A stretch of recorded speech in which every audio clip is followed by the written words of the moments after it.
Howdy guys, what's up?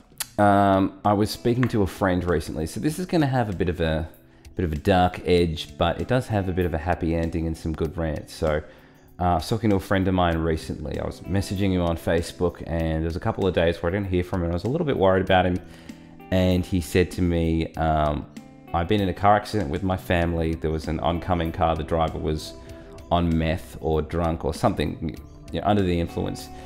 And so my friends, had to think quickly, and he thought, I'll drive in a direction where I get hurt the most and none of my family gets injured. And he figured out a way to do it at a split second, and the cars hit him directly. And he's in hospital, and he's having trouble getting the feeling back in his fingers.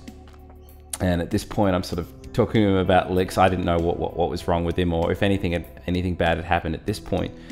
And he's kind of avoiding questions, talking about guitar and what he's been up to. And he tells me, I've been in a car accident. Everyone's fine, but I'm not sure whether I'm going to be able to play again. I'm not sure whether I'm going to be able to get my feeling back, all of my technique and all that stuff. Everything's sounding terrible at the moment, and I was super bummed out for him. And a couple of weeks pass, and he goes through his rehab, and he starts getting his feeling back, and he's playing exactly the same way he was before. And I was like, thank God. And then I start looking at some stuff on forums, and there's some YouTube battles going on, and I'm thinking about the whole Tom Hess mentality. These people arguing over, what's more important, 3 notes per string, or are you going to be one of those guys that uses the CAGED system? And I just thought, I need to make a video and tell people that shit does not matter at all. You don't have to pick a side. I think Levi Clay said that recently in one of his videos. You don't have to pick a side.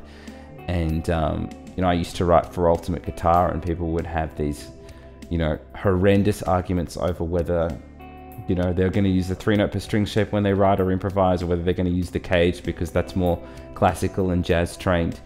And I don't want to sound too morbid, but anything can happen at any moment. You could lose the ability to play guitar, or something horrendous could happen to you. And I think people need to be celebrating the fact that we can actually play guitar and make good music. If we're going to sit around arguing over what's better, CAGED or 3 notes per string, could your time be used better to create compositions or to be playing music and jamming it out? At the end of the day, your opinion doesn't mean shit if the music you're writing and playing is terrible. And I've noticed that a lot with really, really highly opinionated guitarists with acorn penises. Quite frankly, these guys aren't getting laid enough, and they're taking it out on everyone else around them. They're like, well, I'm not very good at guitar and I haven't been slammed in a while. But you know what? I'm going to take my cruel opinion out to the internet, and that will make me feel better. Just cut down some tall poppies. So my point is, be grateful that you have the ability to play. Enjoy your excellent health. Don't get involved in silly arguments, and play whatever scale you like as long as it sounds good. I'm Chris Zoupa. Catch you guys all very soon.